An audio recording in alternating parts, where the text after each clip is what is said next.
Okay, folks, we've spent the last 6 months designing, planning, building, organizing, going through the kitchen remodel thing. Did a lot of the work ourselves. And we thought we would share some of the organizing ideas that we came up with and little tricks that we learned along the way. First one is minor. We asked the fabricator to give us some of the leftover material, and they actually milled the corner edges for us, and we bought a little turntable from Amazon so you could use this as a plant stand or cheese tray. And then we flattened this bar. It was 2 levels before, and we never liked the 2-level bar, but when we did that we lost our power outlets. So what we did is we put in, from the Home Depot, we bought this, one of these little pop-ups. It wasn't very expensive, has USB charger and 2 outlets, and it's extremely easy to close and hide away. And with a plant, you don't even know it's there. And then right above that, we have our little wine rack, which makes access easy. And we really like the way it turned out, the way it looks. And then right next to that, we put in this spice rack pull-out. So when you're cooking, you have ready access to your spices. Not me, when my wife is cooking, I should say.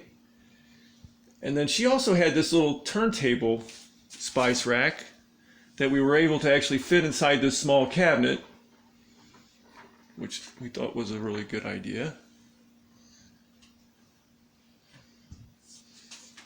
And then right here we have the silverware tray, which is 2-tier level, so you can hide away stuff on the bottom and easy access to the silverware. And then down below that we have your standard Lazy Susan with the locking rolling tray, which instead of having the pole, we put these in, which we thought was a lot nicer. And then next to that, in this little small space, you can tell we've utilized lots of small spaces.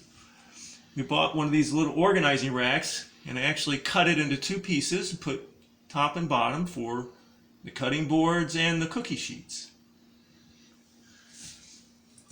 And then this is a Samsung stove, which we like because it had the lip on it and it fit very nice with the countertop.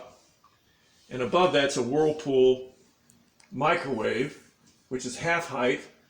Really kind of neat because auto opening door, and it has easy access so you don't have to actually touch the front of it. So we really enjoyed that.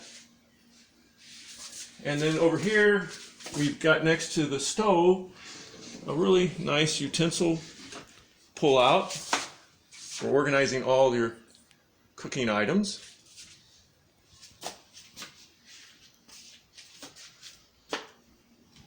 And then on the front of the sink, we put in these little pull-down drawers for your soaps and sponges and things like that. And also just a neat little hack that you guys might want to consider is this tray underneath here is a water catching tray, and I have a water sensor in the back. So if you've ever sprung a leak, the water would go into the tray and a little alarm would sound off. They have those at Lowe's. Those water sensors and the trays, that's where we purchased that. And then up on top, go over the sink, we put in 2 soap dispensers, one for the dish soap and one for hand soap. And we bought this really nice Moen faucet, almost looks like a hand pump. And then we put in an air button instead of an electric switch, which is both safer and more convenient, the fact that it's down here on the countertop. And the sink, we bought this Rivate sink that has an integrated cutting board, and it has an integrated vegetable drain, and it also has an integrated drain rack. And loving the sink, guys, I can tell you that. Makes everything really convenient. We struggled with what size of sink and you know, whether to get two sides, one, but we're glad we went with the one side sink, and it turned out just the way we wanted. And then next to the dishwasher, we were able to put in another pull-out spice rack. You'd be surprised when you're laying out your kitchen how many little spaces there are and what you can do. Now these things are costly, but you're probably only doing this kitchen redesign once in your lifetime. So if you got to spend a little extra money to make use of the spaces, that's what you should do. And then again, we have another Lazy Susan over here. Same thing with the locking trays, just like the other one, but this one's actually a little bigger. Okay, and then the last thing that we wanted to show you, we struggled with what to do with the measuring cups and the measuring spoons and how to have that in an organized fashion. And we stumbled upon this idea to use a closet pole organizer. It's actually for closet, you know, for hanging clothes. And we screwed it to the bottom of the cabinet and put S-hooks on it for organizing all the measuring spoons. And it turned out really nice, just the way we wanted it.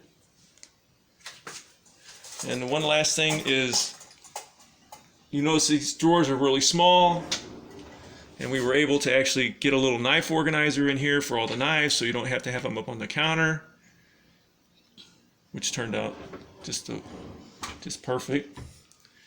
And hopefully these ideas will help you. If you have any questions, please let us know. And you guys take care.